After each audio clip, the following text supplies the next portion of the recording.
Le souhait, c'est qu'on ait des présidents qui sont gabonais à 100%. Mazona, Mbolo, c'est notre culture. C'est important parce qu'il y a des villages que les gens ne comprennent pas le français. Arriver là-bas, il faut qu'ils s'expliquent en langue. Donc c'est très très important. Mais c'est très important, c'est des Gabonais. Chacun doit se défendre, doit parler la sa langue. Je pense que c'est raisonnable, c'est quelque chose de tout à fait normal, étant donné que le souhait, c'est qu'on ait des présidents qui sont gabonais à 100%, hein, vraiment des vrais fils du pays. Et lorsqu'on est gabonais à 100%, vrai fils du pays, il est tout à fait normal que l'on puisse s'exprimer dans sa langue. C'est tout à fait normal qu'un Gabonais normal puisse parler sa langue vernaculaire.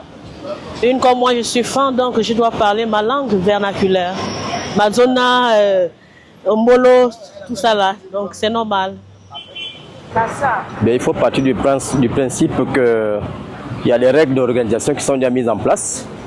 Si le code électoral exige à ce que les candidats à la présidentielle puissent maîtriser au moins une langue nationale, ça fait une très bonne chose premièrement.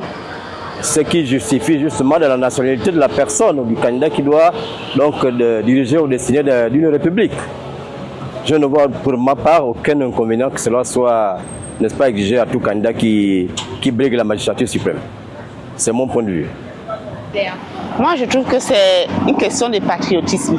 Tu ne peux pas quitter déjà qu'on prend depuis quelques temps le fait de parler la langue maternelle, c'est notre culture. Donc tu vas venir commencer à diriger un pays, tu ne parles même pas une langue natale, mais qu'est-ce que tu vas entraîner? C'est d'abord la culture du pays. Donc c'est d'abord une question de patriotisme. On peut passer comme si, attends, si tu arrives et tu ne parles pas la langue du pays, tu appelles la langue de qui? Des Français. Il faut aller être président de la France, c'est tout.